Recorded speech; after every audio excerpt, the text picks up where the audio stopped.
하나님 아버지, 은혜와 사랑을 감사합니다. 오늘도 이 아침 하루의 첫 시간을 주님 앞에 나와 예배하면서 주께서 허락하신 이 날을 살아갈 수 있도록 은혜 주신 것 감사합니다. 하나님, 이 시간, 하루의 첫 시간 고요한 이 아침에 주님 앞에 엎드려 가장 먼저 우리의 입술로 우리의 마음의 깊은 곳에 있는 것을 주님 앞에 고백합니다. 첫 고백의 말은 주님 감사합니다. 주님 감사합니다. 우리가 무엇인데 이토록 사랑하셨습니까? 우리가 무엇인데 이토록 은혜를 베푸셨습니까? 주님 감사하고 감사합니다. 이 고백뿐이 옵니다. 주님, 오늘도 우리에게 또 하루를 살아갈 수 있도록 우리에게 이 날 허락하셨고, 이 아침에 주님 앞에 나와 예배하면서 오늘 하루도 온종일 주님과 동행하는 삶을 살 수 있기를 사모하게 하셨으니 하나님, 오늘도 우리에게 함께하여 주시어서 주님과 동행하는 복된 날 되게 해 주시옵소서. 하루하루 살아오는 모든 순간 돌아보고 또 회상해 보면 모든 것이 은혜이고 또 우리가 은혜 중에 살고 있으며 지금도 주님의 은총 가운데 있음을 고백하게 됩니다. 주님, 이 새벽 주 앞에 나온 사랑하는 종들과 또 여러 형편에 따라 있는 곳에서 온라인으로 주 앞에 예배하는 사랑하는 성도들, 오늘도 하늘의 은혜를 내려주셔서 이 늘 이런저런 우리가 예측할 수 없는 일들로 인해서 불안하고 또 걱정되고 또 우리의 삶의 현장 가운데 우리가 알 수 없는 문제들이 닥쳐올 때에도 하나님 도우심으로 인하여 늘 이기고 또 감사하며 살아가는 주님의 종들이 되게 해 주시옵소서. 하나님, 오늘도 예배하면서 주님 앞에 간구합니다. 우리의 모든 간구하는 기도 주께서 기억하여 주시옵소서.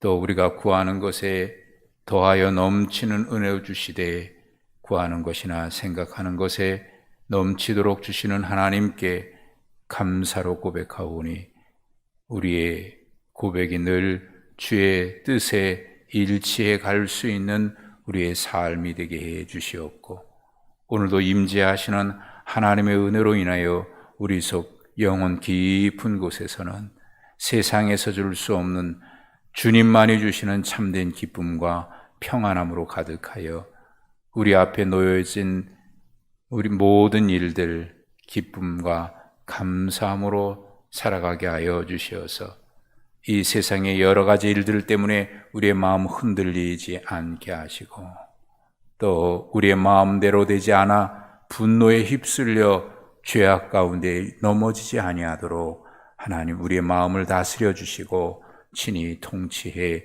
주시옵소서. 하나님, 오늘도 주의 말씀 앞에 엎드려서 주의 음성을 듣고자 합니다. 사모하는 모든 주의 종들에게 오늘도 말씀하여 주시옵소서. 주의 종들이 듣겠나이다. 우리 주님 예수 그리스도 이름으로 기도하옵나이다. 아멘. 마태복음 17장입니다.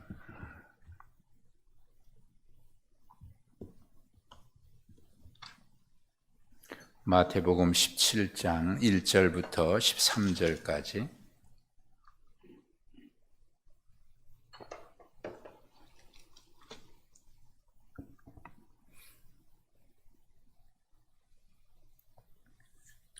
(17장 1절부터 13절) 계시의 말씀 우리가 한 절씩 교독하시면서 오늘 우리에게 주시는 주의 음성을 들으시기 바랍니다. 엿새 후에 예수께서 베드로와 야고보와 그 형제 요한을 데리시고 따로 높은 산에 올라가셨더니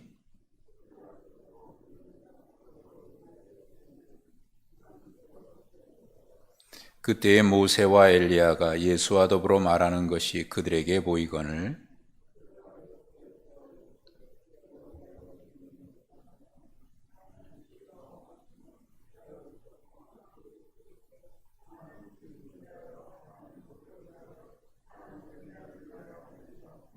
말할 때에 호련히 빛난 구름이 그들을 덮으며 구름 속에서 소리가 나서 이르시되 이는 내 사랑하는 아들이요 내 기뻐하는 자니 너희는 그의 말을 들으라 하시는지라. 예수께서 나와 그들에게 손을 대시며 이르시되 일어나라 두려워하지 말라 하시니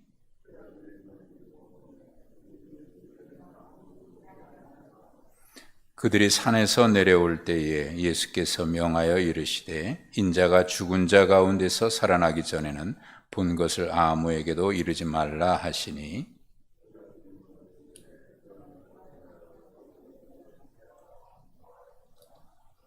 예수께서 대답하여 이르시되 엘리야가 과연 먼저 와서 모든 일을 회복하리라.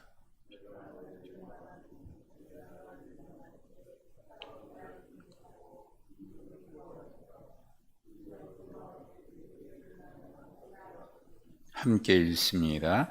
그제서야 제자들이 예수께서 말씀하신 것이 세례 요한인 줄을 깨달으니라. 아멘. 오늘 우리 함께 읽으셨던 이 말씀은 우리가 흔히 변화산 사건이라 이렇게 얘기를 해요. 변화산 사건. 변화산이라고 하는 말은 그 산 이름이 변화산이 아닙니다. 예수님께서 그 위에 올라가셔서 변모하셨다고 해서 우리가 이제 변화산이라고 이렇게 부르는데 실제로는 이스라엘 갈릴리 호수에서 약간 남서쪽으로 위치해 있는 다볼산이라고 하는 산이 있습니다. 그 산이 이 변화산일 것이라고 봐요. 높이가 약 해발 590m 정도 되는 그런 산입니다.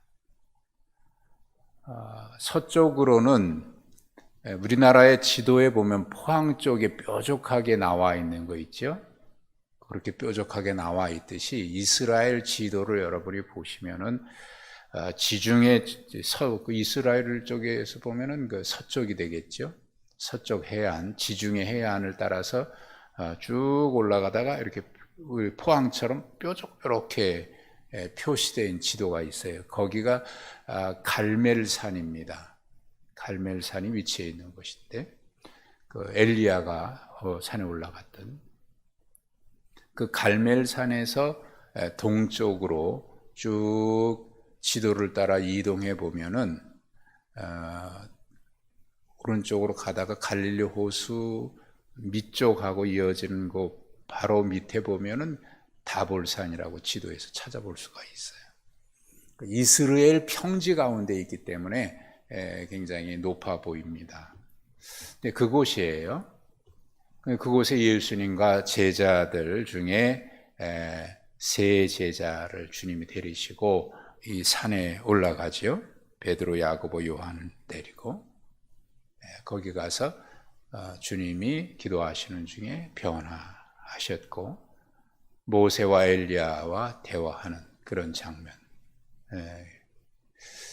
이게 정확하게 말하면 환상인데 환상 같지 않은 거죠.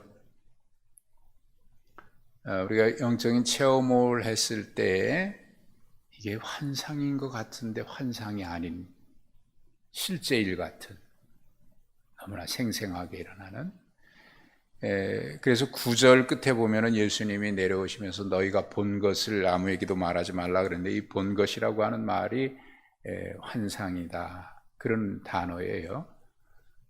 그러니까 이건 분명 그 산 위에서 변화하셨던 예수님의 모습, 모세와 엘리야 두 사람은 이 세상에 지금 없는 사람들이잖아요. 오래전 구약의 사람이고.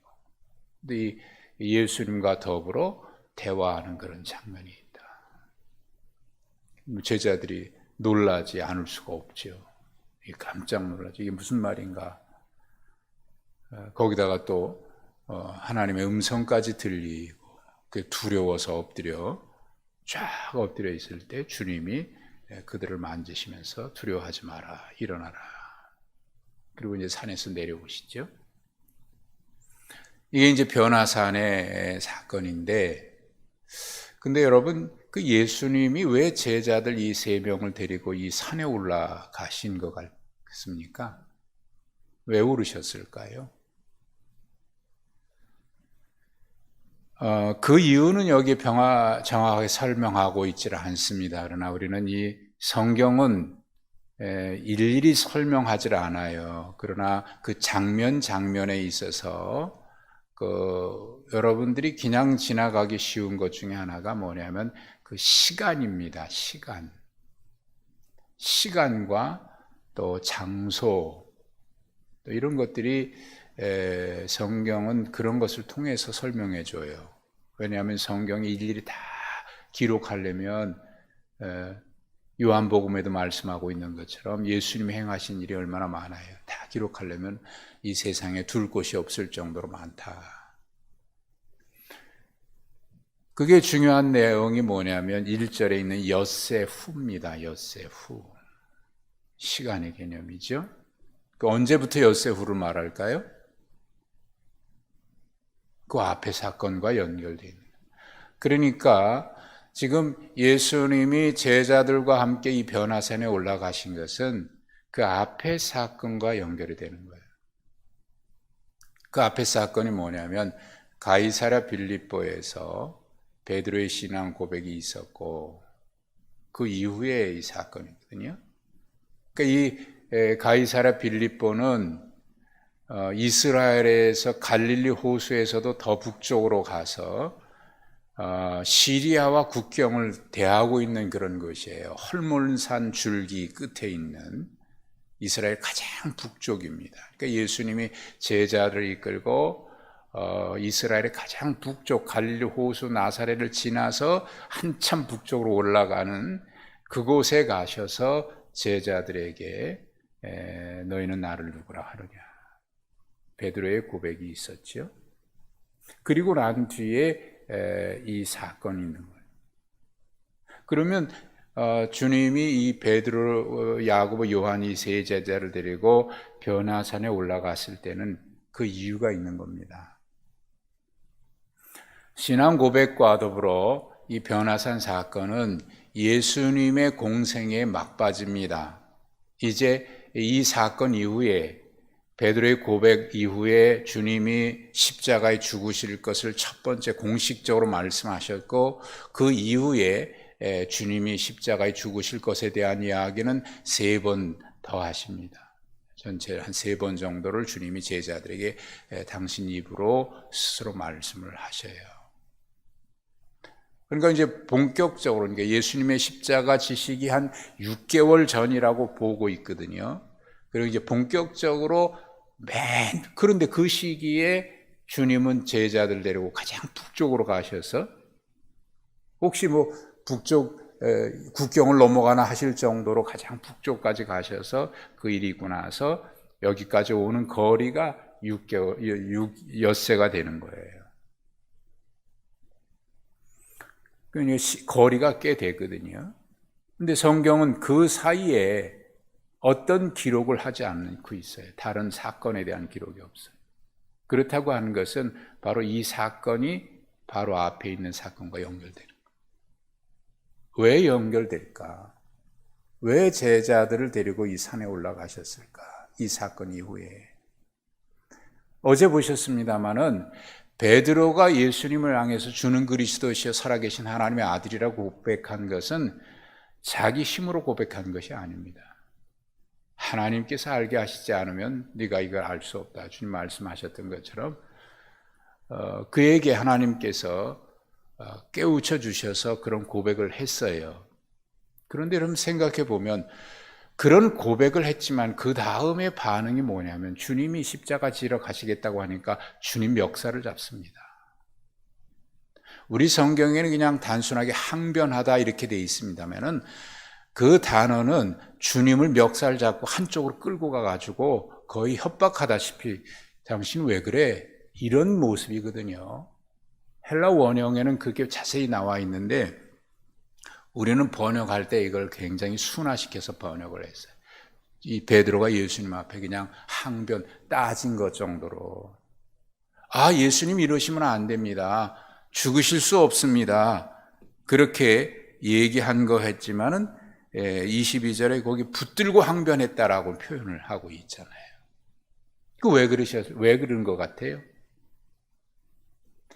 예수님이 십자가에 죽는다 그러면 왜 베드로가 이렇게까지 예수님을 멱살을 잡고 한쪽으로 몰고 가가지고 이 상황을 가만히 보면 그런 거예요. 여러 사람들이 있고 제자들이 있는데 한쪽으로 가가지고 조용히 하시라고 왜 그런 말 하냐고 이런 표현하고 비슷한 상황이거든요. 왜 그랬을 것 같아요? 예수님 따라 여기까지 온 이유가 뭔데요? 그런데 예수님이 예루살렘에 올라가면 무슨 일이 있을 거라고 제자들 기대하고 있는데 올라가서 죽는다 그러면 어떻게 되는 겁니까? 내가 지지하고 이분 따라가면 뭔가 좋은 일이 있을 것 같은데 그래서 직업 그만두고 부모 집 떠나서 가족 떠나서 여기까지 3년 가까이 예수님 따라왔는데 갑자기 예수님 죽는다 그런다. 아니 그럼 우리가 뭐가 되는 거예요? 지금 제자들은 이 생각하고 있어요. 왜냐면 그 뒤에 보면은 또 그래도 여전히 예수님 따라 올라가면서 제자들 간에 다툼이 일어나는 일은 뭐예요? 높은 자리에 앉겠다는 거 아닙니까? 지금 이 생각하고 있는 거예요. 너희가 사람의 일을 생각하고 하나님의 일을 생각하지 못한다고 주님 말씀하신 것은 베드로에게 그 얘기 하신 거예요. 네가 사람의 생각하고 있구나. 주님을 따르는 이유가 뭡니까?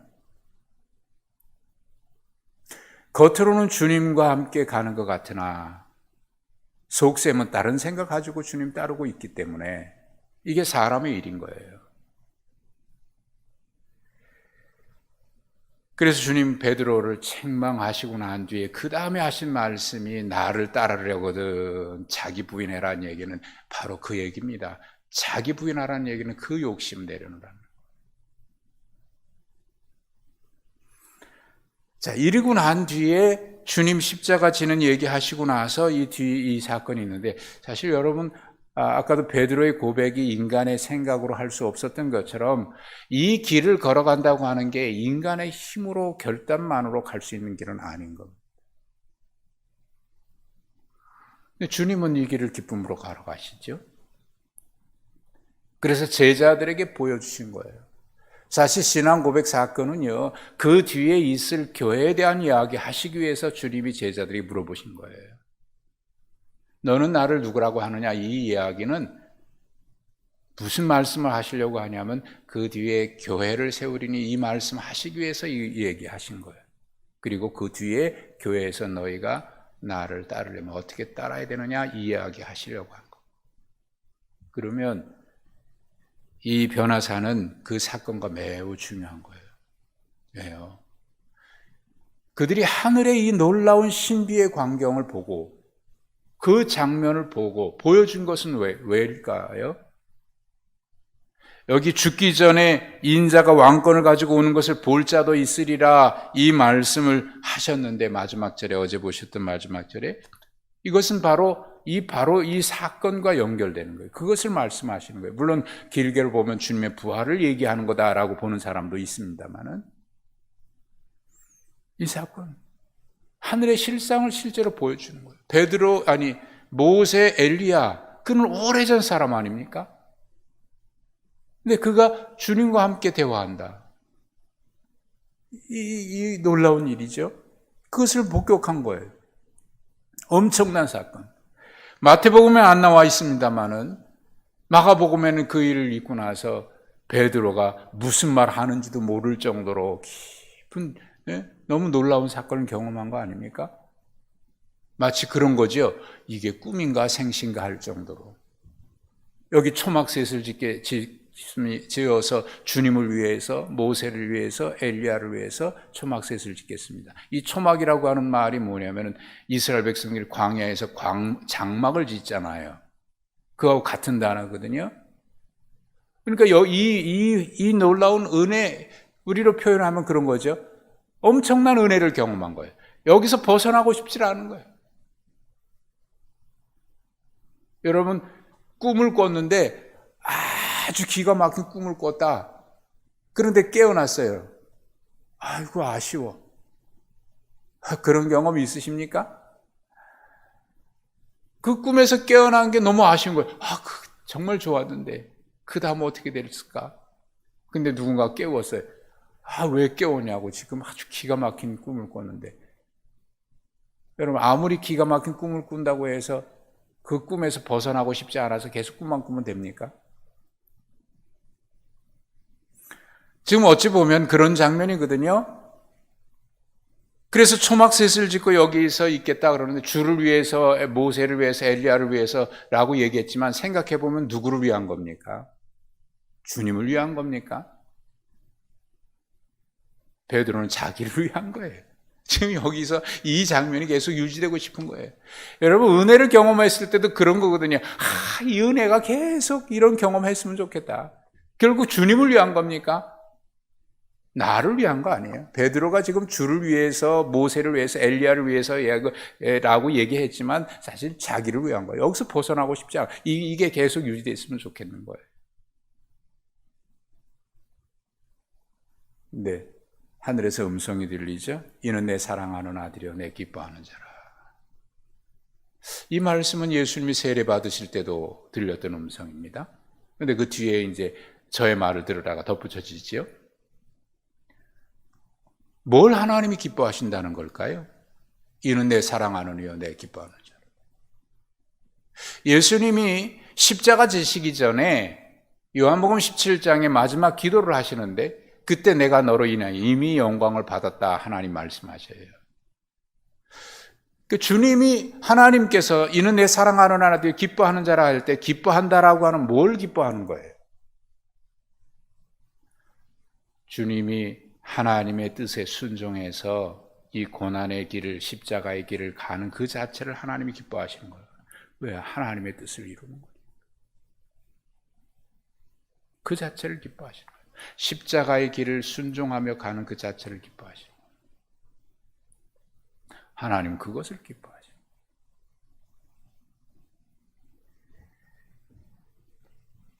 제자들이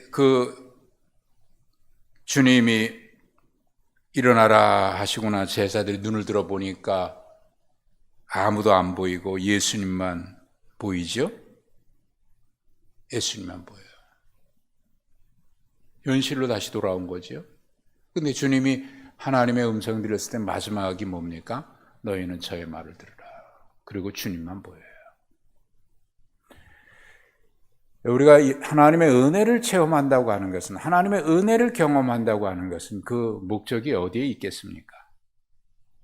여러분들에게 하나님께서 특별한 은혜를 주셨다. 그 이유가 어디에 있습니까? 은혜 받으니까 좋아요. 은혜 받으니까 좋아요. 좋아서 어쩌라고요? 정말 하나님의 은혜를 경험하고 성령의 은혜를 경험하고 나면 그 다음에는요. 주님을 위해서 살게 됩니다. 주님을 위해서 살게 돼요. 너희는 저의 말을 들으라. 결국 이 환상이 아무리 놀라워서 제자들이 거기에 머물고 싶어도 하나님의 뜻은, 하나님께서 이것을 보여주신 이유는 이겁니다. 저의 말을 들으라. 주님께서 하나님의 뜻에 순종해서 십자가의 고난의 길을 걸어가는 것처럼 엿새 전에 있었던 베드로의 신앙 고백 사건 이후에 주님 가신다는 그 길을 막아가지고 자기를 위해서 이런 일이 있어서는 안 돼. 주님을 위해서 하는 것 같지만 결국 자기를 위해서 그렇게 얘기한 거예요. 주님의 길을 막아서고 주님 그 뒤에 나를 따르려거든 자기 부인하고 자기 십자가지라. 결국 하나님께서 우리에게 은혜 주신 것은 주의 말씀에 순종하도록 하기 위해서 우리를 이 길 걸어가야 되는데 이 길 걸어가는데 우리 힘으로 가능합니까? 하나님께서 우리에게 은혜 주신 이유는 이겁니다. 주님 뜻 걸어가라고요. 은혜를 경험하고 보니까 알아요. 아하, 하나님 살아계시는구나. 하나님 정말 우리와 함께 하시는구나. 하나님의 놀라운 역사를 알게 되잖아요. 그전에는 주의 말씀에 순종하라. 주의 말씀 순종하는 게 뭐야? 그저 교회 다니는 게 그저 나 편하고 마음 편하고 잘 되자고 하는 거지. 몰라요. 은혜를 경험하고 보니까 주님 어떻게 해야 합니까? 진짜 하나님의 은혜를 경험한 사람들의 공통적인 반응이 있습니다. 하나님의 은혜를 경험하고 나면 주님 이제 내가 어떻게 해야 될까요?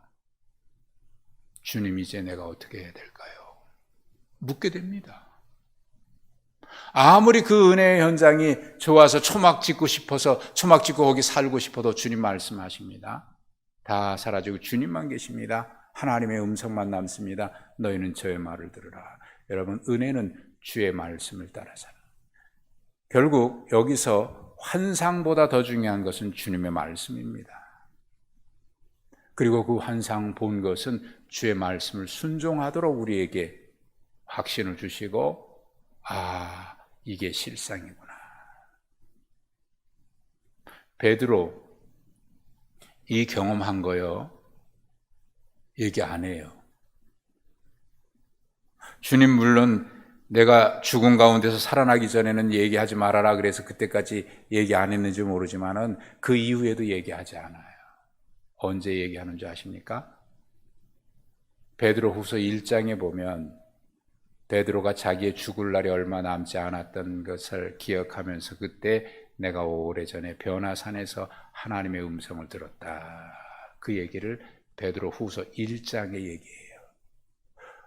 바울도 3층 천에 올라갔다라고 하는 이 사실을 고린도후서에서 얘기하면서 그가 누군지 자기라고 얘기하지 않는 것처럼 얘기하면서 몸 안에 있었는지 몸 밖에 있었는지 모른다 그러면서 어떤 사람처럼 얘기하는데 3층 천에 올라갔던 경험을 그때서 얘기하죠. 하나님의 은혜는 말하기 위해서 경험하는 게 아닙니다. 순종하도록 하기 위해서. 경험한 사람들은 그 다음에 어떻게 살아야 하는 줄 알아요. 하나님의 말씀에 살았을 때 어떤 것인지 경험했고 불순종했을 때 어떤 일이 일어나는지 알기 때문에 묵묵히 순종합니다. 순종합니다. 하나님은 그것을 기뻐하셔요. 너희는 저의 말을 들으라. 여러분, 말씀이 가장 우선입니다. 그의 말을 들으라. 오늘도 우리는 주님 앞에 엎드려서 이곳이 변화산이라고 얘기하십시다. 이곳에서 예배하고 이곳에서 하나님 찬송하고 이곳에서 기도해요. 그 다음에는 주님이 주신 말씀, 너희는 그의 말씀대로 살아라. 그의 말씀대로 살아라. 결국 제자들에게 순종하라는, 그를 따라가라는 겁니다. 자기 부인하고 자기 십자가 걸으라고 하신 것처럼. 오늘도 우리는 이 말씀 앞에 귀를 기울입니다. 연초부터 계속 말씀드렸습니다. 하나님께서 우리에게 뭔가를 명령하셨을 때는 그냥 하라고만 하시는 게 아니에요. 그 말씀을 순종했을 때 하나님이 주실 약속이 이미 그 말씀에는 담겨져 있습니다. 하나님이 우리를 부르실 때는 그 와라 라고만 하지 않아요. 오라고 하실 때는 그 명령에는 이미 약속이 있어요. 순종할 때 주시는, 이루어지는 약속 말이죠. 신앙생활은 바로 그런 것을 경험하면서 매일매일 살아가는 것입니다. 오늘 하루도 하나님께서 우리에게 주신 말씀이 있고 그 말씀에 순종할 때 주시는 은혜가 있습니다. 오늘 하루도 그런 복된 은혜 속에서 살아가는, 주의 음성을 듣고 주의 말씀을 듣고 순종해가는 복된 하루가 되시기를 주님의 이름으로 축복합니다. 하나님 감사합니다. 오늘도 우리에게 은혜의 자리로 부르셨습니다. 주의 음성을 들을 수 있는 기도의 자리로 우리를 부르셨습니다. 하나님, 이 시간 주님 앞에 엎드려 간구하며 주의 말씀을 듣고자 하오니 주여 말씀하옵소서. 주의 종들이 듣겠나이다. 우리는 이렇게 기도했고 오늘도 주의 말씀 앞에 엎드렸습니다. 주님 말씀하십니다. 너는 그의 말을 들으라.